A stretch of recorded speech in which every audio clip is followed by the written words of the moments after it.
우리를 위해서 행하신 놀라운 일을 함께 높여드립니다.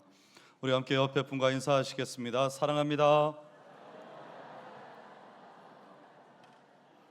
네, 지난 한 주간 잘 보내셨습니까? 하나님 앞에서 충분한 쉼을 가지고 또 하나님께서 오늘 예배 가운데 베푸시는 은혜를 우리가 함께 받아 누리기를 간절히 소원합니다. 오늘 꺼진 날을 다시 살피시는 하나님 두 번째 시간, 젖은 나무에 내린 불이라는 제목으로 여러분과 함께 말씀을 나누고자 합니다. 장마가 지나간 뒤에 혹은 요즘과 같이 비가 내린 뒤에 장작을 한번 만져보신 적이 있으십니까? 겉은 하루 정도 빛이 쬐며 말라 보일 수 있는데 속까지 물을 먹은 나무는 불이 쉽게 붙지 않습니다. 성냥을 몇 갭이 그대고 또 신문을 계속해서 밀어넣고 해도 연기만 매캐하게 올라오다가 금방 불이 사그라듭니다. 그런 나무 앞에 쪼그려 앉아가지고 불을 아무리 붙이려 해도 불이 붙지 않죠. 불을 붙이는 기술의 문제가 아니고 나무 자체가 탈 수 없는 상태이기 때문에 그렇습니다. 신앙에도 그런 계절이 있습니다. 말씀을 들어도 마음에 불꽃이 일지 않고 기도의 자리에 앉아도 연기만 나다가 마는 그런 시간이 있습니다. 그럴 때 우리는 속으로 이렇게 진단할 수도 있습니다. 나는 너무 오래 젖어 있었나 보다. 나 같은 사람에게 다시 불이 붙을 수 있을까 하는 생각들을 하게 될 수 있습니다. 그런데 오늘 본문이 이상한 이야기를 우리에게 들려줍니다. 불을 내려달라고 기도하기 직전에 한 사람이 제단 위에 일부러 물을 붓는 겁니다. 한 통도 아니고 12통을 나무와 재물이 흠뻑 젖고 도랑에 물이 가득 차도록 붓습니다. 그리고 바로 그 젖은 나무 위에 불이 내린 겁니다. 이것이 오늘 우리가 들어야 할 소식입니다. 하나님의 불은 마른 나무를 고르지 않으십니다. 때는 어느 때인가 하면 3년 넘게 비가 내리지 않는 가뭄의 끝자락입니다. 지금 경남 지방이 아주 극심한 가뭄에 시달리고 있어서 온 나라에 비상이 걸렸습니다. 이 가뭄이라는 것이 이 당시에는 자연재해가 아니고 선전포고였습니다. 아합 왕은 이 시돈 왕의 딸 이세벨과 혼인을 했는데 바알 종교를 사실상 이세벨과 혼인을 하게 되면서 나라의 국가 종교로 삼은 겁니다. 수도 사마리아에 바알의 신전이 세워졌고 제단이 세워지고 왕비의 후원을 받는 바알과 아세라의 선지자 850명이 왕실의 상에서 함께 먹게 되었고 여호와의 선지자들은 죽임을 당하거나 굴에 숨어 지내게 되었습니다. 형식으로나마 남아있던 여호와 신앙이 왕국에서 완전히 거쳐져 나간 그런 시대였습니다. 그런데 바알이 여러분 어떤 신입니까? 혹시 아십니까? 바알은 폭풍과 비의 신입니다. 땅에 비를 내려서 곡식을 자라게 하는 풍요의 신이었습니다. 그러므로 여호와께서 엘리야의 입을 빌려서 입을 통해서 비와 이슬을 그치게 하신 것은 바알의 전공 분야 한복판을 정면으로 치신 겁니다. 비의 신을 섬기는 나라에 3년 반 동안 비가 없었습니다. 바알이 자기 전문 영역에서 아무것도 하지 못한 겁니다. 결전의 장소도 의미심장합니다. 갈멜산은 지중해 연안에 우뚝 솟아서 바다의 습기를 가장 먼저 받는 이스라엘에서 늘 푸르른 산입니다. 말하자면 바알 숭배자들이 자기 신의 능력이 가장 잘 나타난다고 자부하던 산. 그러니까 엘리야로 봤을 때는 상대방의 홈그라운드였습니다. 엘리야가 가장 불리한 곳을 골라서 들어간 겁니다. 그리고 그 산 위에는 무너진 여호와의 제단이 있었습니다. 30절 말씀이 지나가듯이 증언하는데 한때 이 산에서 여호와께 예배하던 자리가 있었다는 것입니다. 그런데 아무도 돌보지 않아서 파괴된 채 방치되어 있었습니다. 무너진 그 돌무더기가 그 시대 이스라엘 신앙의 실상이었던 거죠. 겉으로는 하나님을 아주 버린 것이 아니라 해도 예배의 자리는 완전히 무너져 있었습니다. 시간도 눈여겨봐야 됩니다. 바알의 선지자들이 아침부터 저녁까지 소리 지르고 춤추고 몸에 상처를 내었지만 아무런 응답도 없었습니다. 엘리야가 나선 시각이 언제였는가 하면 저녁 소제 드릴 때에 곧 예루살렘 성전에서 저녁 제사가 드려지던 바로 그 시간이었습니다. 광란의 하루가 저물어가는 저녁에 하나님의 백성이 대대로 하나님을 만나 오던 바로 그 시간에 엘리야가 백성을 가까이 불러 모읍니다. 그리고 조용히 제단 앞에 섭니다. 그리고 30절입니다. 엘리야가 모든 백성을 향하여 이르되 내게로 가까이 오라. 백성이 다 그에게 가까이 가매 그가 무너진 여호와의 제단을 수축하되. 여기서 이 수축하다라고 번역된 말이 병든 사람을 치료하다, 상처를 고치다 이런 뜻입니다. 건물을 보수했다가 아니고 아픈 것을 치료했다는 겁니다. 성경은 무너진 제단을 부서진 돌무더기가 아니고 병든 몸으로 봤습니다. 예배가 무너진 것은 시설의 문제가 아니고 관계의 병이고, 그러므로 회복이라는 것은 공사를 하는 것이 아니고 치유하는 것이다 라는 겁니다. 엘리야가 갈멜산에서 가장 먼저 한 일은 불을 구한 것이 아니고 병든 제단을 치료하는 것이었습니다. 이어서 엘리야가 이제 돌 12개를 취합니다.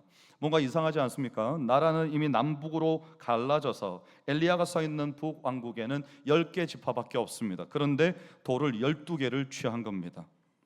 성경이 그 이유를 분명히 합니다. 야곱의 아들들의 지파의 수효를 따라. 옛적에 여호와께서 내 이름을 이스라엘이라 하리라 말씀하신 그 야곱의 언약을 따라서 했다는 겁니다.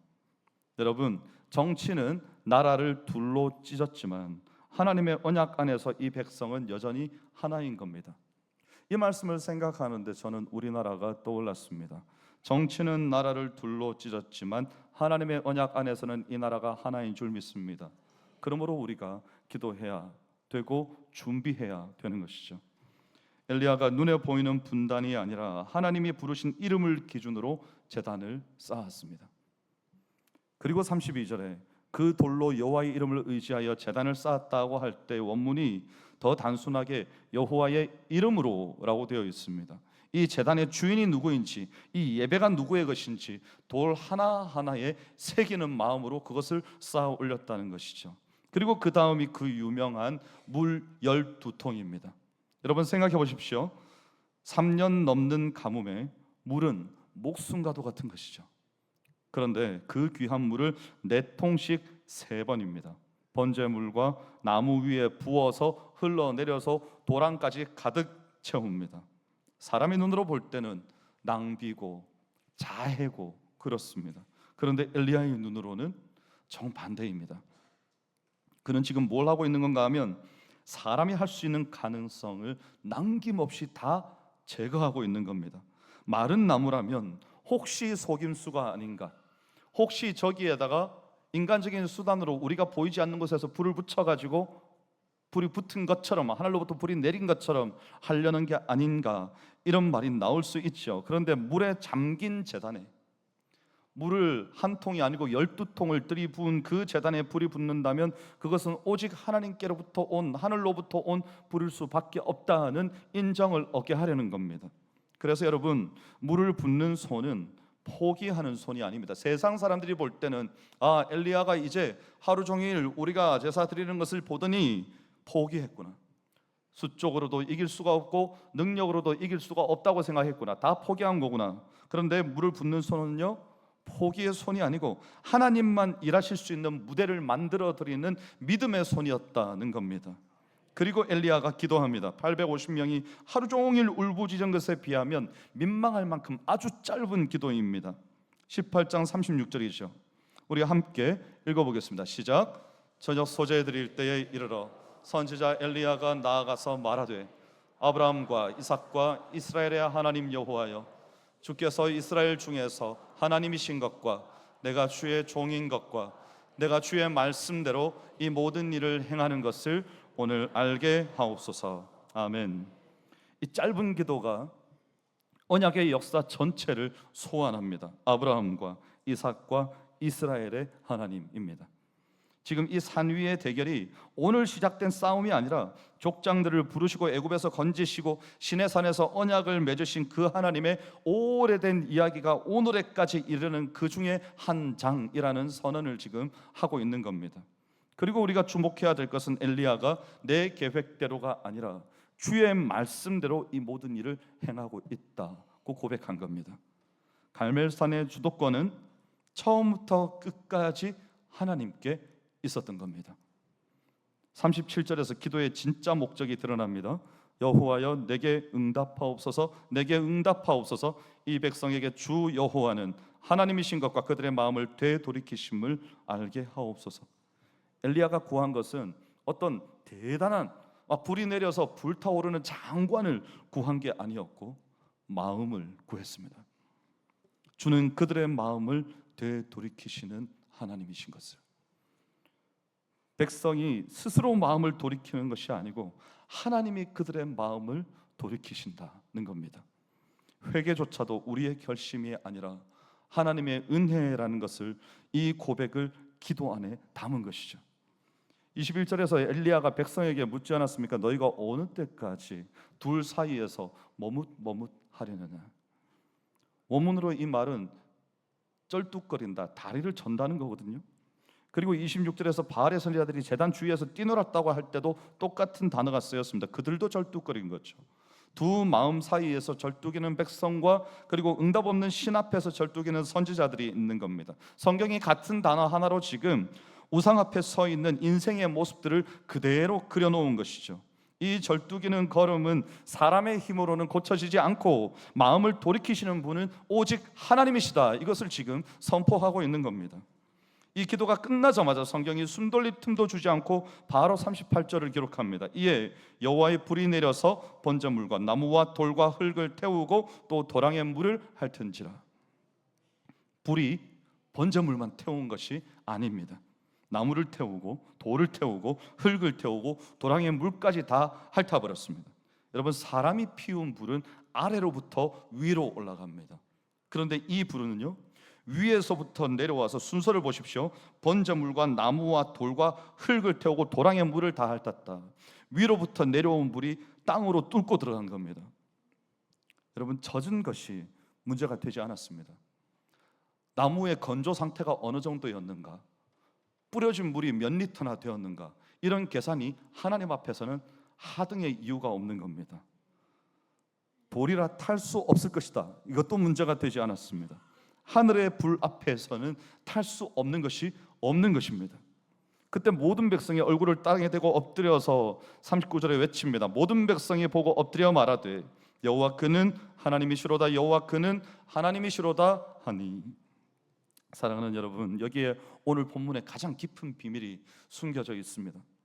엘리야라는 이름의 뜻이 뭡니까? 나의 하나님은 여호와시다.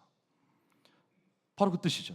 지금 온 백성이 엎드려 외치는 그 문장이 3년 반 동안 홀로 그 이름을 지고 살아온 한 사람의 이름 그 자체라는 겁니다.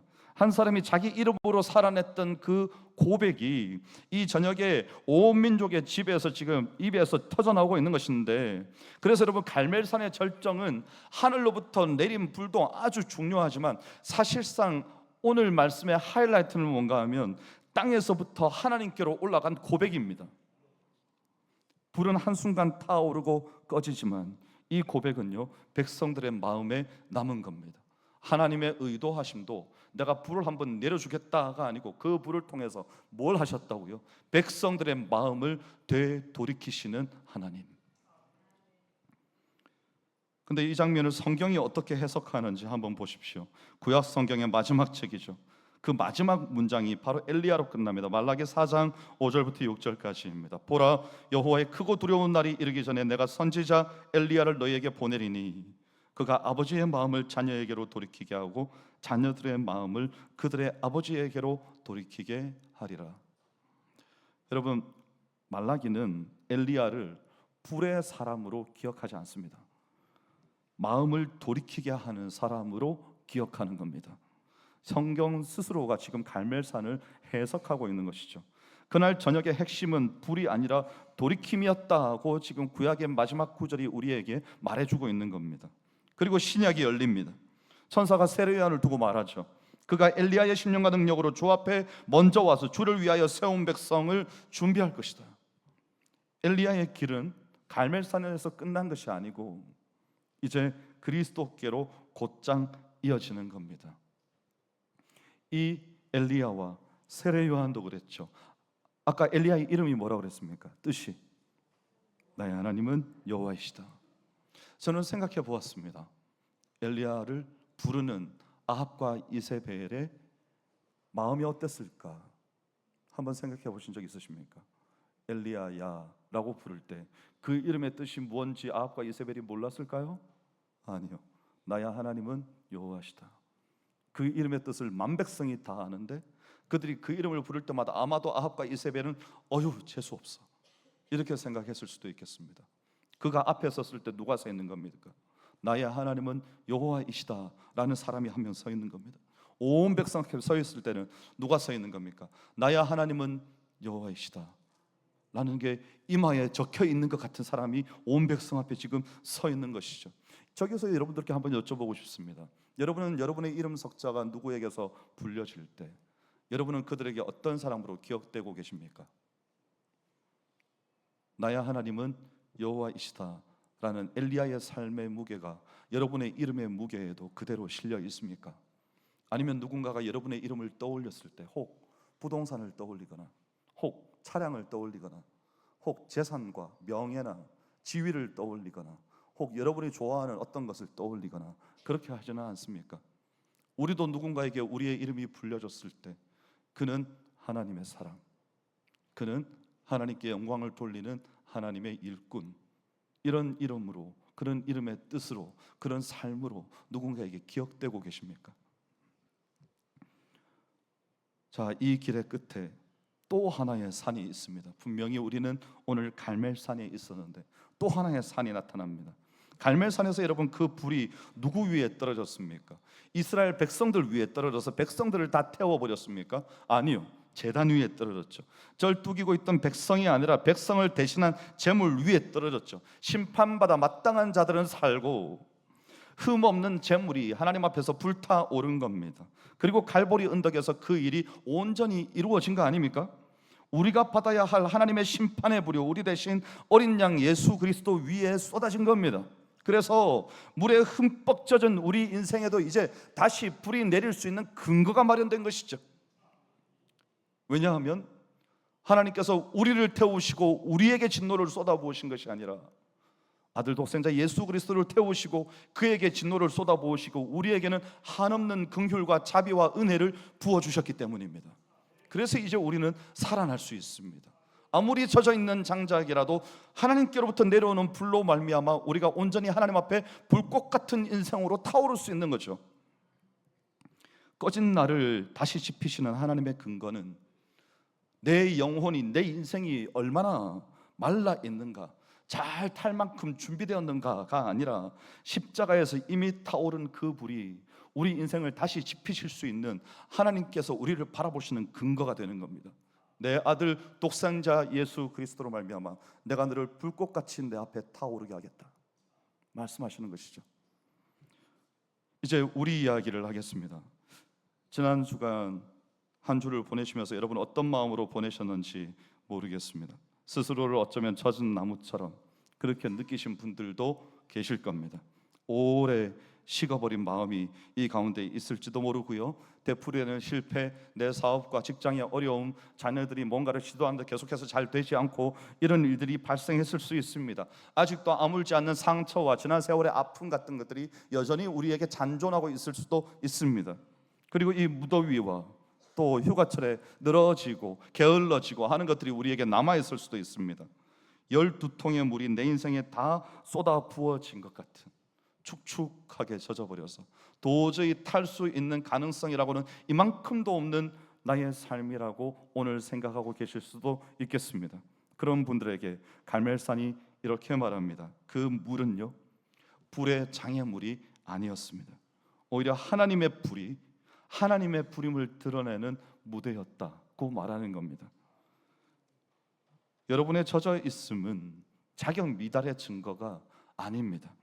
하나님만 하실 수 있는 일이 일어날 자리인 겁니다. 그런데 본문이 우리에게 맡기는 일이 하나 있습니다. 불은 하나님이 내리시지만 제단은 사람이 고칩니다. 엘리야는 불을 만들어내지 않았습니다. 다만 무너진 제단을 치료하고 언약의 돌을 다시 세우고 제물을 올려놓고 그리고 기도했습니다. 우리가 할 일도 그겁니다.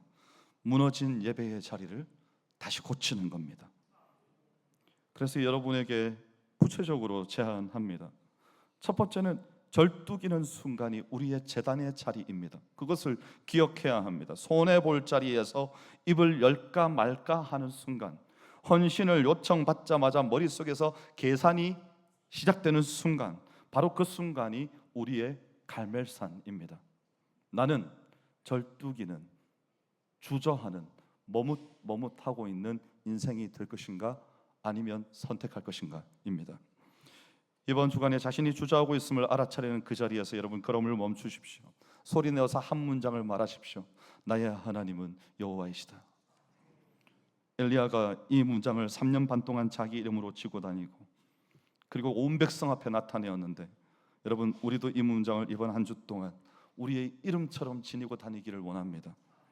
제단은 예배당에만 쌓이는 것이 아니고 주저하던 걸음이 멈춘 바로 그 자리에 하나님 앞에 제단이 쌓여지는 겁니다. 두 번째는 가뭄의 물 한 통을 부으십시오. 여러분, 물 12통이 기적의 무대가 된 것은 그것이 그 시절 가장 귀한 것이었기 때문입니다. 3년 가뭄에 물은 생존 그 자체죠. 자, 그렇다면 여러분에게 있어서 그 물 한 통은 무엇입니까? 이번 주간 가운데 그 물 한 통, 내 인생의 가장 소중한 것을 하나님 앞에 부으십시오.